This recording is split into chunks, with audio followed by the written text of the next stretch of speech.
This is the reason why some women may experience regret after cheating or divorcing their husbands, thinking that the grass is greener on the other side. Please watch to the end. I think being really young and dumb is something that plays into it because you don't really understand the consequences of your actions. But what was my Appreciate dad the not doing consequences. that made you want to look elsewhere?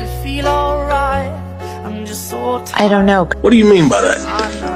because he was such a great husband and such a great dad, and I think that I fell into a situation where I thought that the grass was greener somewhere else.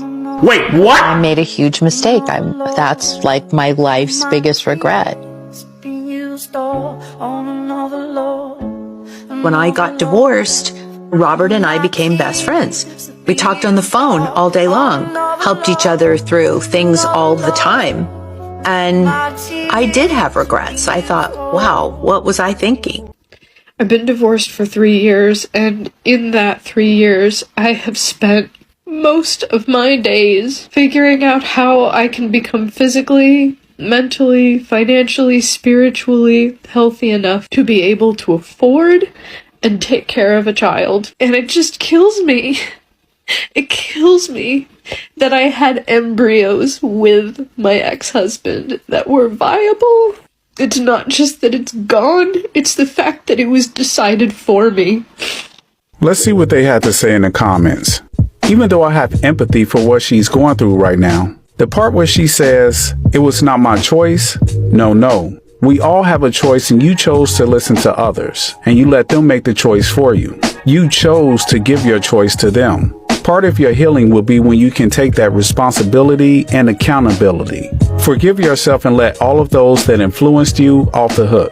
For 10 years, I got married young. I was 21, barely, like 3 days, 21.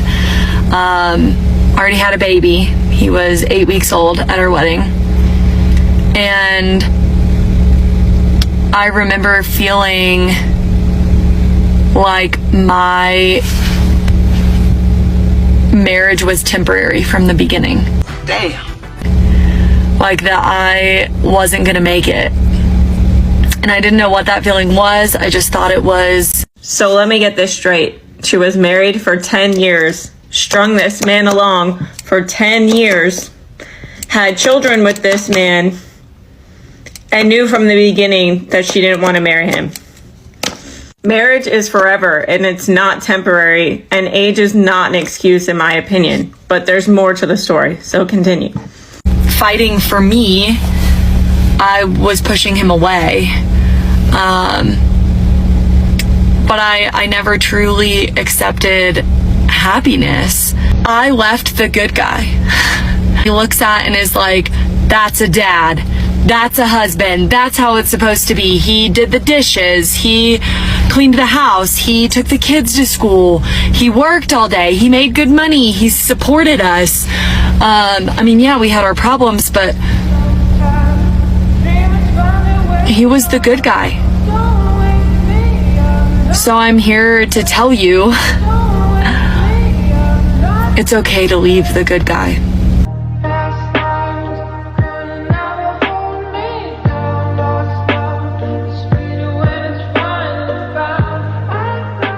I've been divorced before. You know, my first marriage, we made all of the mistakes. Unfortunately, he passed away. So why did you guys get a divorce? Because I really wanted something different. It's very unfortunate because he was the most loving, kind person. I had all the love and support that I could have ever wanted. But I think I went through a period wanting money. Like I wanted to be with someone and be at a different level. And I saw him work all of the time. It's one thing to like work from like 4 a.m. to 10 p.m. at night, day in, day out, and still have no resources. And for me to work, do the same, and just want a different life. So, long story short, you wanted a different life and lifestyle than he was able to provide. And so you said, you know what, this, I'm out of here. I need more money. I was selfish and took advantage of a real unfortunate situation, which was he loved me and David unconditionally. Every time we saw each other, like, you knew that was your soulmate, right? Wow, so he was your soulmate? He just loved you. He really did. And you broke his heart. Oh, don't cry too.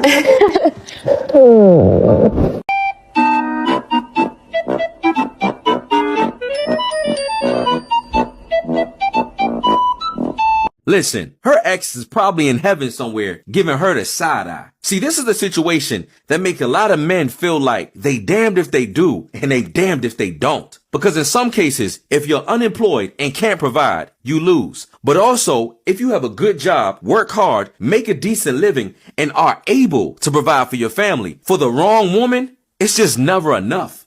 Men, 70 to 80% of the time, I would argue in relationships, it's probably similar. Men aren't leaving, women are. So to a guy's point of view, he's going to commit to this girl. And what does he get? He doesn't get purity anymore. You know, these hoes, you know, he doesn't get youth anymore. So he doesn't get either of those things. A lot of times she already has a kid. So he's not fulfilling his mating strategy. On top of that, even if he does find a good woman that maybe has the qualities he's looking for, she was going to want him to marry her. And what does he get out of that? Oh, she can leave and take half and take my kid, and she's paid to take my kids away from me. She gets more money if she takes my children. And so from the men's point of view, they're just kind of like, F it, because like women aren't wives nowadays. And what do they get out of it? But like, men are logical. They're logical people, and so they're thinking, does the benefit outweigh the cost? And like, I just think as women, we have to look at ourselves and say, the benefits we bring nowadays don't outweigh the cost for God, no cap. On God. No cap. On God. On God, no cap. On God, no cap. On God. Divorced my husband. Why did I divorce my husband? I divorced my husband because I was making a certain amount of money. I divorced my husband because I thought I didn't need him anymore. I divorced my husband because I had this senior position at work and thought I held the same position at home. I divorced my husband because I thought I was better than him because I had my degree now. I divorced my husband because I thought a successful marriage meant I was here and he was down here. That is not success. That's fucking sickness. All the while, my husband done found somebody else building a relationship and building a life with them. After you actually lose a good man, let me tell you the aftermath. Before you choose to lose this good man, you will try to find a man equivalent to the man you're with. And you will think that you could find better. But when you actually put yourself out there, you'll realize that there is no man left right now. And every man will try to use you for a certain thing. And you will look for that man that you left in other men. You will regret that man to the core because you'll realize that there is no good people out there and nobody loved you as much as that man loved you. And after that, you will try to go back to that good man, only to realize that that good man doesn't want you. And he actually found a good girl. If you have someone good in your life, cherish them. Don't think you could replace them. Marriage is very sacrificial, and people think that when married couples say, oh, marriage is hard, marriage is wonderful, and marriage can be hard. But the hard part is not about arguments, difficult situations, difficult conversations. What's hard is that you have to lay your life down every day for this person. That is the difficult part. It's not about what you can face in life, because guess what? When you face hard things, you have a person there to hold your hand, and you're not alone. The difficult part is you being selfless and you saying, I'm gonna serve you despite on how you're serving me.